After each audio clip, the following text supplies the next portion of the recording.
It was May 2016 when I started to have these terrible, excruciating pain behind my right eye. My eye started to swell shut. It instantly, you could watch it get bloodshot and bruised. All beneath my eye looked like I had a black eye and got punched.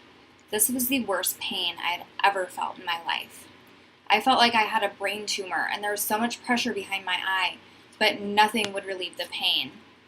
I tried ice, I tried Tylenol, I tried other prescription medication to try and get rid of this pain. I tried heat, and nothing would get rid of that pain. That night, I ended up having to go to the hospital. The pain was so intense that I started to cry. I curled up in a ball, and there was nothing I could do. It wasn't anything that laying down would make better. It wasn't anything that, like a migraine, where the light bugged it. This is where my journey began. I was told that I probably had a migraine. I know migraines are painful, but I couldn't imagine them to be the same type of pain that I was feeling that day. This pain went on and on for the next couple of years. I went to see countless neurologists, eye doctors, headache specialists, naturopathic doctors, acupuncturists, and wound up in the ER multiple times, and nobody could figure out why I was getting this debilitating pain, and nothing helped. There were many days where I couldn't go to work. When I got these headaches, there was literally nothing that I could do. I couldn't go outside. I couldn't talk. I couldn't sleep because it woke me up out of my sleep. Fast forward to April of 2018. I was finally diagnosed with hemicrania continua, a trigeminal automatic cephalgia.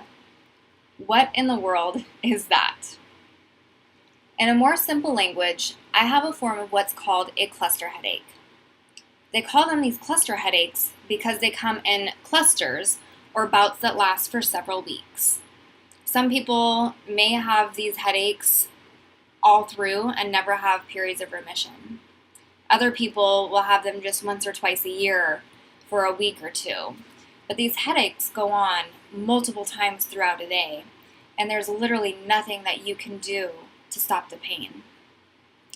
In fact, few, if any, medical disorders are more painful than having a cluster headache. Patients describe the pain of a single attack as being worse than anything else they have ever experienced, including childbirth. Literally, you can Google the worst pain known to medical science, and you'll see cluster headaches that fill the front page of Google. It is that severe. These headaches are also appropriately named suicide headaches because many people that have these headaches would rather commit suicide than go on with their lives knowing that another attack is just around the corner and they will be in this severe pain again. As of right now, there is no known cause for cluster headaches. There are things that can trigger the cluster headaches, such as alcohol, smoking, and multiple things, but no actual known cause or reason behind it. There's also, unfortunately, no cure. We need much more research to figure out why these people, including myself, are getting this headache. If more research is done, there's a possibility that they may be able to come up with a cure or at least a cause so we can figure out why everybody is having this pain. Migraine is the most common misdiagnosed condition for hemicrania continua. Up to 71% of patients with this disorder may actually fulfill the diagnostic criteria of a migraine during exacerbations. Some people actually get migraines on top of the cluster headaches and at the same time.